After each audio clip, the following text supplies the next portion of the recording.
नाशिकमधील बहुचर्चित TCS कंपनीतील महिला कर्मचाऱ्यावर झालेल्या लैंगिक अत्याचार आणि सक्तीच्या धर्मांतर प्रकरणात आता एक असा खुलासा झालाय जो ऐकून तुमच्याही पायाखालची जमीन सरकेल।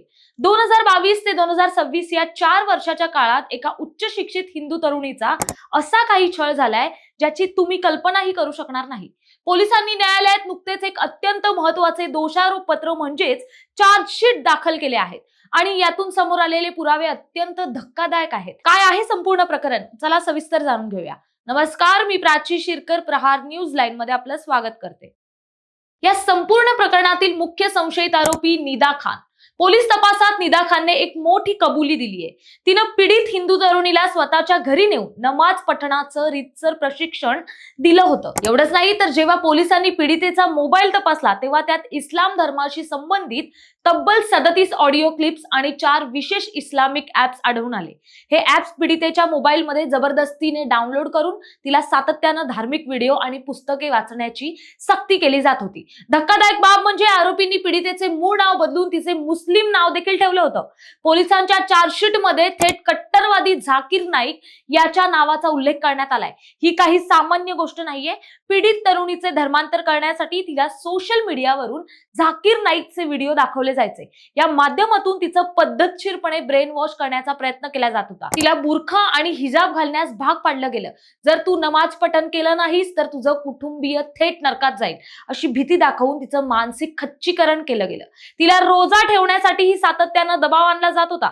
पण हा छळ फक्त मानसिक नव्हता, या कटात दानिश शेख आणि तौफिक अत्तार हे देखील सामील होते। 2022 मध्ये दानिशने पीडितेला TCS मध्ये नोकरी मिळवून दिली। याच उपकाराच्या ओझ्याखाली दाबून त्यांनी तिच्या असहाय्यतेचा फायदा घेतला। मुख्य आरोपी दानिश शेख याने तिला लग्नाचे खोटे आमिष दाखवले आणि तिच्यावर वारंवार शारीरिक अत्याचार केले। एवढ्यावरच तो थांबला नाही तर त्याने पीडितेकडून किमती वस्तू आणि मोठी रोख रक्कम देखील लुबाडली। दुसरीकडे तौफिक अत्तार या दुसऱ्या नराधमानं तर हद्दच पार केली। चार्जशीट मध्ये नमूद केल्यानुसार तौफिकनं चक्क ऑफिसच्या पॅन्ट्रीमध्ये पीडितेचा विनयभंग करत अश्लील चाळे केले।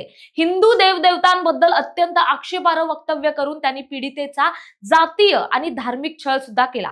या प्रकरणाचं गांभीर्य पाहता नाशिक पोलिसांनी अत्यंत वेगाने आणि सखोल तपास केलाय। मुख्य आरोपी निदा खान हिला अटक टाळण्यासाठी आश्रय देणाऱ्या मतीन पटेल या आणखी एका आरोपीवरही पोलिसांनी ठपका ठेवलाय। पोलिसांनी आतापर्यंत दाखल असलेल्या सर्व 9 गुन्ह्यांसंदर्भात न्यायालयात भक्कम पुरावे आणि चार्जशीट दाखल केली आहे। आता न्यायदेवता या नराधमांना कोणती शिक्षा सुनावते याकडे संपूर्ण महाराष्ट्राचं लक्ष लागलंय।